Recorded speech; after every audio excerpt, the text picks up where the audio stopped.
ഇന്ന് ഉച്ചക്കത്തെ കറിക്ക് നല്ല വാളമീൻ കിട്ടിയിട്ടുണ്ട്. നല്ല അടിപൊളി വലിയ വാളമീനാണ് കേട്ടോ. ഇതിൻ്റെ ഒരു പെയിൻ്റൊക്കെ ഒന്ന് മാറ്റി കറി വെച്ചാൽ എന്താ ടേസ്റ്റ് എന്നറിയാമോ?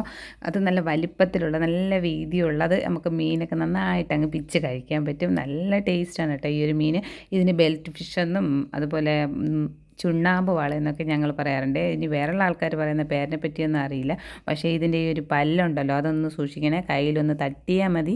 പിന്നെ ഒരു 1-2 മാസത്തേക്ക് നമുക്ക് പണി കിട്ടിയതുപോലെ തന്നെ. അതുകൊണ്ട് ഞാനത് ഫസ്റ്റ് തന്നെ ആ ഒരു പല്ലൊന്ന് കട്ട് ചെയ്ത് മാറ്റി.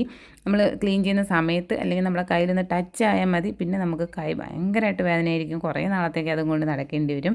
അപ്പോൾ ഞാൻ മീനൊക്കെ ഒന്ന് റെഡിയാക്കി മാറ്റി വെക്കാമെന്ന് കരുതി. അതിനുശേഷം ഞാൻ എണ്ണയിൽ കുറച്ച് പൊടികളൊക്കെ ഒന്ന് ചൂടാക്കി എടുക്കുകയാണ്. ഈ ഒരു രീതിയിൽ തന്നെ ഇതൊന്ന് കറി വെച്ചാലേ ഭയങ്കര ടേസ്റ്റാണ് കേട്ടോ. ഒരു ചീനച്ചട്ടിയിലോട്ട് 2 ടേബിൾ സ്പൂൺ വെളിച്ചെണ്ണ ഒഴിച്ച് അതിലോട്ട് ഒരു 10 ചെറിയുള്ളി രണ്ടായിട്ടൊന്ന് മുറിച്ചിട്ട് കൊടുത്തു. പിന്നെ ഒരു വലിയൊരു തക്കാളി എടുത്തിട്ട് അതിൻ്റെ ഹാഫ് പോർഷൻ ഇതിലോട്ട് മുറിച്ചിട്ട് കൊടുത്തിട്ടുണ്ടായിരുന്നേ.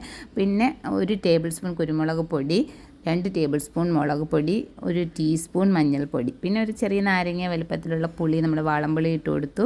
ആവശ്യത്തിന് തേങ്ങ, ഒരുപാട് തേങ്ങ ഒരിക്കലും ഇടല്ലേ, കുറച്ച് തേങ്ങ ഇട്ടൊന്ന് ചൂടായ ശേഷം ഒന്ന് നമ്മൾ ഓഫ് ചെയ്ത് വയ്ക്കാം. പിന്നെ ഒരുപാട് അങ്ങ് ഇത് അരച്ചെടുക്കേണ്ട, ഒന്ന് പരപരാന്ന് അരച്ചെടുക്കുകയും വേണം. ഒരുപാട് വെള്ളം ചേർക്കേണ്ട ആവശ്യമില്ല. മുളക് പൊടി 2 ടേബിൾ സ്പൂൺ ഇട്ടത്, 1 ടേബിൾ സ്പൂൺ കാശ്മീരി ചില്ലിയും 1 ടേബിൾ സ്പൂൺ എരിവുള്ള മുളകുമാണ്. ഫുൾ എരിവുള്ള മുളക് ഇട്ടാൽ ഭയങ്കരമായിട്ട് എരിയായി പോകും. നമ്മൾ 1 ടേബിൾ സ്പൂൺ കുരുമുളക് പൊടിയൊക്കെ ചേർത്തതാണല്ലോ. അപ്പോൾ അത് കറി ഒരുപാട് വെള്ളമൊന്നും ഒഴിക്കാതെ ഒരു ചട്ടിയിലോട്ട് ഇട്ടിട്ടുണ്ട്. അതിലോട്ട് നമ്മൾ നേരത്തെ ബാക്കി പകുതി വെച്ച് തക്കാളി ഒന്ന് ചെറുതായിട്ട് മുറിച്ചിട്ട് കൊടുത്തു. പിന്നെ കറിവേപ്പില, പച്ചമുളക് അങ്ങനെയുള്ള ഐറ്റംസൊക്കെ ഇട്ട് കൊടുത്ത് എന്നിട്ട് മീൻ നന്നായിട്ട് മുറിച്ച് വൃത്തിയാക്കി വെച്ചിട്ടുണ്ട്. ഇതുപോലെ നമ്മൾ മീൻ വൃത്തിയാക്കി എടുക്കണം. അതിൻ്റെ ആ ഒരു പെയിൻ്റ് ഒരു ലേശം പോലും ഉണ്ടാകരുത് കേട്ടോ. കറിയുടെ ടേസ്റ്റ് ഇനി അങ്ങ് മാറിപ്പോവും.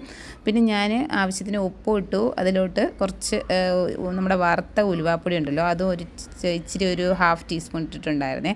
അപ്പോൾ കറി ജസ്റ്റ് ഒന്ന് തിളച്ച് തുടങ്ങിയ ശേഷം അതിലോട്ട് നമ്മുടെ മീനൊന്ന് പതുക്കെ ഇട്ടെടുക്കാം. എടുത്ത് നമ്മൾ ഒരുപാട് അങ്ങ് എല്ലാ മീനും കൂടെ അങ്ങ് ഒരുമിച്ചിട്ടിട്ട് സ്പൂണിട്ടൊന്നും ഒരുപാട് അങ്ങ് ചിക്കി അത് നശിപ്പിച്ച് കളയണ്ട കേട്ടോ. ഈ മീൻ പെട്ടെന്ന് അങ്ങ് എല്ലാം കൂടെ മിക്സായി പോവും. ഇനി ഞാൻ ഇതിലോട്ട് സ്പൂൺ ഇടുന്ന പരിപാടിയില്ല. മൊത്തത്തിലൊന്ന് ചട്ടി എടുത്തൊന്ന് ചുറ്റിച്ചൊന്ന് ഇടയ്ക്ക് വെച്ച് കൊടുത്താൽ മതി. ചെറിയ തീ ഒന്ന് ശ്രദ്ധിച്ചുകൊണ്ടാൽ മതി. ഒരുപാട് നേരം കിടക്കുകയും വേണ്ട, അധികം വേവെന്നുള്ള സംഭവമല്ല.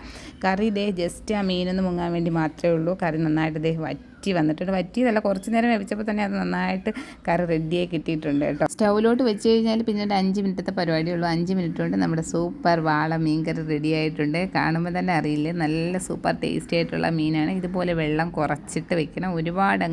ഒരുപാട് നമ്മൾ തേങ്ങയൊന്നും അരച്ച് വെച്ചാൽ ഒരു ടേസ്റ്റ് ഉണ്ടാവില്ല കേട്ടോ. എന്തായാലും സൂപ്പർ സംഭവമാണ്. ഇത് കഴിച്ചിട്ടില്ലാത്തവരുണ്ടാവില്ല, എന്നാലും ഞാനൊന്ന് പറഞ്ഞു എന്നേ ഉള്ളൂ.